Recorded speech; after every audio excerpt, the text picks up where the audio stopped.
Hello दोस्तों, नमस्कार साथियों। तो कैसे हैं आप लोग? मेरे छोटे भाई बहन, आपकी तैयारी जम के तो चल ही रही होगी। एग्जाम्स में फोड़ने की तैयारी तो एकदम लगे पड़े होंगे आप। भाई इस समय अगर कितना हूँ भी मतलब ना पढ़ने वाला स्टूडेंट होगा ना, फिर भी वो पढ़ रहा होगा, क्योंकि अब एग्जाम पास है भाई। अब तो वो पढ़ ही लेगा, कोई भी हो।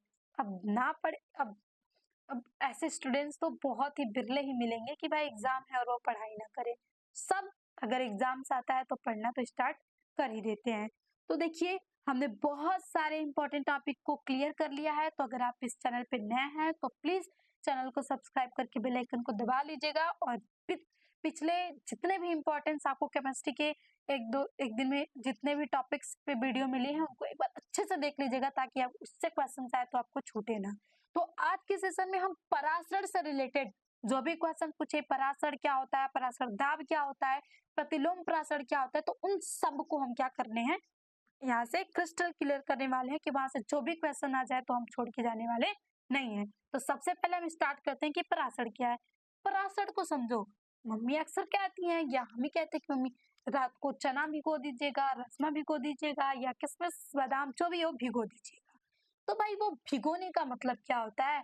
वो भी तो एक पराशर ही होता है, क्योंकि चना हो गया, किशमिश हो गई, बादाम हो गया, राजमा हो गया, उसकी बाहर एक लेयर होती है। और जब उसको पानी में हम डालते हैं तो वो पानी से में उस लेयर में से पानी आके इसमें आ जाता है, वो फूल जाती है।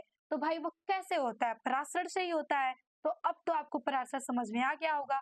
तो अब इसको हम थोड़े डिफिनेशंस लाइन में अच्छे से लिख लेते हैं कि जब पदार्थ के अणु एक अर्धपारगम्य झिल्ली के सापेक्ष कम सांद्रता से अधिक सांद्रता की ओर गति करते हैं, तब इस क्रिया को पराशर कहते हैं। अब देखिए, जो पानी में होती है वो पानी की सांद्रता कम होती है, और जो बादाम हो गया, जो आपके पास राजमा, चना, किशमिश जो भी हो गया, इसके अंदर जो होता है वो सांद्रता अधिक होती है, कि यहाँ पे कर्ड्स बहुत पास पास होते हैं। तो कम सांद्रता से अधिक सांद्रता की ओर क्या होता है, जब ये अर्धपारगम्य में झिल्ली तो रहती है बीच में, इसमें प्रवाह होता है, तो इसी को हम परासरण कहते हैं। इसी को हम ऑस्मोसिस कहते हैं। जैसे कि अगर हमें फिगर बना ले यहाँ से, ये हो गया हमारे पास एक बीकर। मान लीजिए यहाँ पे हमने एक अर्धपारगम्य झिल्ली लगा ली।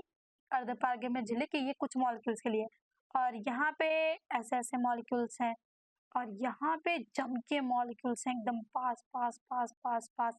तो अब आप फाइंड आउट कर सकते हो कि किधर कम है, किधर अधिक है, और किधर से किधर होगा।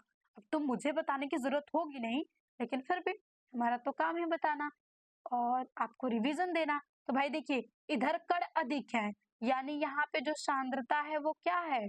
सांद्रता अधिक है। और यहाँ पे जो सांद्रता है वो क्या है? कम है। तो अब हमने पढ़ा कि जो परासरण है वो कम सांद्रता से अधिक सांद्रता की ओर गति करता है, यानी ये जो कण होंगे वो इधर जाना शुरू हो जाएंगे, और ये अर्धपारगम्य झिल्ली से होते हुए जाते हैं, और इस जाने की प्रक्रिया को ही कहते हैं परासरण। और इसी वजह से एग्जाम्पल्स में देखा जाए तो हमारी किशमिश फूल जाती है, चना भी फूल जाता है, बादाम भी फूल जाती है, यानी उसमें पानी आके क्या हो जाता है? भर जाता है, क्योंकि पानी कम सांद्र होता है, और जो अंदर के मोल होते हैं बादाम बादाम वो अधिक सांद्र होते हैं। तो कितनी आसानी से हमने पराशर को क्लियर आउट कर लिया। तो आई होप अब तो आपको पराशर कोई पूछे भाई सपने में जगा के, तब भी आप भूलने वाले नहीं हो। अब ये पराशर दाब आ गया, हमने पराशर पढ़ लिया। अब पराशर दाब आ गया। तो भाई पराशरण की क्रिया हो रही थी, सही है। अब जब दाब आता है तो एक प्रेशर लगता है, एक फोर्स लगाया जाता है, दाब का मतलब यही है। तो यानी पराशर दाब, हम दाब पराशर पे लगा रहे हैं, यानी अगर हम दाब लगा देंगे तो ये रुक जाएगा। तो वही है भाई कि उच्च सांद्रता वाले विलयन पर लगाया गया बाह्य दाब जो विलायक के अणुओं का प्रवाह अर्धपारगम्य झिल्ली से रोक दे, पराशर दाब कहलाता है। अब देखिए, ये था हमारे पास हो रहा था, सही है, जनरली कंडीशन हो रही थी, लेकिन हम इंसान किसी चीज को शांति से रहने दें? ऐसा तो हो नहीं सकता भाई, ऐसा कैसे होने देते हैं? ना हम शांति से रहेंगे ना किसी को रहने देंगे। यही नियम तो लागू होते हैं। अब ये जो क्रिया हो रही थी आसानी से, तो हम क्या करेंगे? इधर से एक अधिक फोर्स लगा देंगे, यहाँ से हम क्या करेंगे? एक दाब लगा देंगे। अब ये दाब इतना अधिक होगा कि इधर के जो कण इधर जा रहे हैं ना, उनको जाने ही नहीं देगा, उनको रोक देगा। और यही जो दाब है वही परासरण दाब कहलाता है। तो उच्च सांद्रता वाले विलयन पर लगाया गया है बाह्य दाब, जो विलायक के अणुओं के प्रवाह अर्धपारगम्य झिल्ली से रोक दे, वही परासरण दाब कहलाता है। यानी ये अर्धपारगम्य झिल्ली से जो भी कण जा रहे थे, आपने इधर से पी लगाया, आपने मन लीजिए दाब है, वैसे हम ऑस्मोटिक प्रेशर को पाई से दर्शाते हैं। पाई से हमने लगा दिया, अब यहाँ से जो कण होते हैं वो फ्लो होना बंद हो गए। यानी जब जैसे कि हमारे काम हो गया, बादाम फूल गई, अब उसकी एक लिमिट होती है, तो अब उसमें पानी जाएगा नहीं, यानी उसपे खुद से एक फोर्स लग रहा है, अब उसमें पानी और नहीं आ सकता। और बहुत सारे कंडीशन, जैसे हम केमिकल स्लीप बनाते हैं, जनरली बनाते हैं, तो हम उसे क्या करते हैं, खुद ही रोक देते हैं। तो अब इसमें हम इसको, ये तो परिभाषा लिख लिए, अब इसकी आती है डिफिनेट, मतलब फार्मूला क्या होता है। तो परासरण दाब, यहाँ से पाई बराबर ICRT, ये होता है आपके पास फार्मूला। तो इसमें जो पाई है वही है आपके पास परासरण दाब, परासरण दाब। एंड आई क्या है, वांट ऑफ गुणांक, वांट ऑफ गुणांक, वांट ऑफ फैक्टर।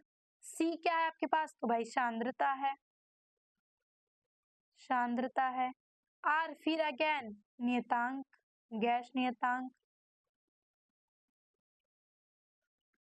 और टी भाई साहब हमारे पास वही आ जाएंगे पुराने, टी से अपना वही रहता है, ये बदलता नहीं है अपना चेहरा भाई, ये तो ताप ही है। तो ये आपके पास परासरण दाब का फार्मूला, ये आपके पास इसमें क्या चीजें हैं। तो अगर आपको सवाल भी पूछ दिया जाए कि वांट हाफ फैक्टर इतना है, सांद्रता इतनी है, तो गैस नियतांक का मान आपको पता है, टेम्परेचर इतना है, तो आप परासरण वहां से दाब आसानी से निकाल सकते हो। तो ये फार्मूला वेरी इंपॉर्टेंट है, आप इसे अच्छे से लर्न कर लोगे, और ये तो चीजें आपको क्लियर आउट हो ही गई यहाँ से।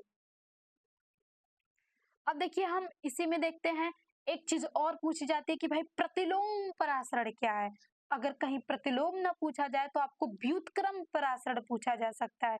तो भाई प्रतिलोम पूछे, व्युत्क्रम पूछे, तो जरूर परासरण को उल्टा कर देना है। तो भाई जो परासरण की प्रक्रिया हो रही थी, अब उसको हम चैन से होने नहीं देंगे। हमें ऐसे हो रहा है, मजा नहीं आ रहा है, हम करेंगे इसको उल्टा। तो करते हैं भाई उल्टा। तो ये क्या होता है, यदि विलयन पर उसके परासरण दाब से अधिक दाब लगाया जाए तो परासरण की दिशा बदल जाती है, अर्थात शुद्ध विलायक अब अर्धपरागम्य झिल्ली द्वारा विलयन से पारगमन करता है। अब क्या है भाई, इसके लिए भी एक हम फिगर बनाते हैं, तभी हमें ये समझ में आएगा आराम से, मतलब मजे से समझना है भाई। हम बोरिंग चीजें तो होने नहीं देंगे अपने प्यारे छोटे भाई बहन के लिए। ये हो गया, इधर बहुत सारी सांद्रता है और इधर जो कण है वो बहुत कम है। तो वैसे जनरली छोड़ दिया जाए तो यहाँ से यहाँ कट जाएंगे, लेकिन भाई हम इसको रहने नहीं देंगे। अब हम क्या कर रहे हैं, यहाँ पे पाई लगा रहे हैं, पाई लगा रहे हैं, पाई लगा रहे हैं, पाई लगा रहे हैं। अब यहाँ पे जो भी विलयंस है, यहाँ पे इतना हम दाब लगा देंगे, इतना दाब लगा देंगे, इतना इसको प्रेशराइज कर देंगे कि इधर के कण इधर जाने लगेंगे, यानी प्रवाह इधर से इधर होने लगे। यही कहलाता है प्रतिलोम परासरण की अर्धपरागम्य झिल्ली से। आप ऐसे भी लिख सकते हो कि अधिक सांद्रता से कम सांद्रता की ओर प्रवाहित होने लगे, तो इसी को हम क्या कहते हैं, प्रतिलोम परासरण कहते हैं। जनरली परासरण था कि कम से अधिक की ओर होगा, और यहाँ पे क्या होगा, अधिक से कम की ओर। तो ये हो गया आपके पास अधिक से कम की ओर, और केवल परासरण तो वो कम से अधिक की ओर। तो ये होता है प्रतिलोम परासरण। और आपने रिवर्स ऑस्मोसिस इसका नाम है, तो आरओ का पानी तो सभी लोग पीते हैं, तो भाई अगर इसका यूज पूछा जाए तो जल को शुद्ध करने के लिए, हम खारा जल हो गया या अशुद्ध जल हो गया, तो उसको हम क्या करते हैं, रिवर्स ऑस्मोसिस द्वारा मतलब प्योर मतलब इम्प्योर को प्योर कर लेते हैं। तो ये आपके पास वही से लिखा गया है कि शुद्ध विलायक अब अर्धपारगम्य झिल्ली द्वारा विलयन से पारगमन कर जाता है। यानी हमारा जो भी खारा पानी है, तो उसमें अगर हम अर्ध पारगम्य झिल्ली लगाए हैं और वहां से हम रिवर्स ऑस्मोसिस की प्रक्रिया करा दें, तो आपके पास जो शुद्ध जल होगा वो विलयन से निकल जाएगा और अशुद्धियां अलग हो जाएंगी। तो यानी रिवर्स ऑस्मोसिस का एग्जाम्पल बहुत ही हेल्पफुल हो गया हमारे जीवन के लिए, कि हमने पानी को प्यूरिफिकेशन कर लिया। तो जो मशीन आती है आरओ, तो उसका नाम ही आरओ नहीं है, उसकी प्रोसेस से नाम उसको दिया गया है, क्योंकि आर रिवर्स का आर और ऑस्मोसिस का ओ और आर ओ बन गया।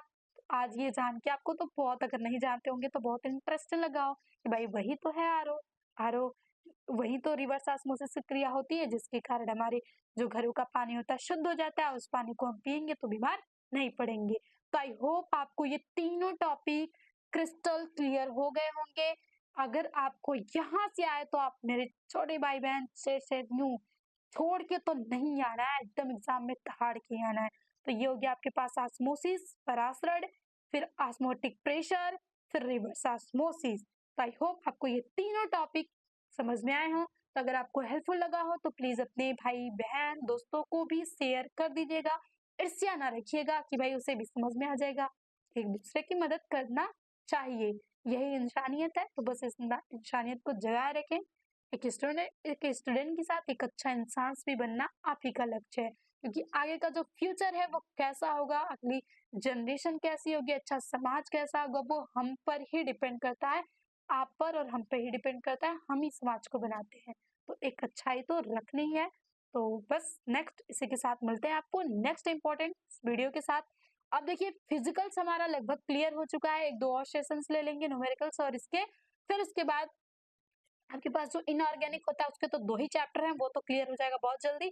फिर हम रासायनिक अभिक्रिया की बहुत ही जल्दी आपको सेशंस आते रहेंगे, और आपके नेक्स्ट डे में वो भी पूरा क्लियर आउट हो जाएगा और आपकी एकदम 100% की तैयारी हो जाएगी। तो अगेन थैंक यू, मिलते हैं नेक्स्ट सेशन में।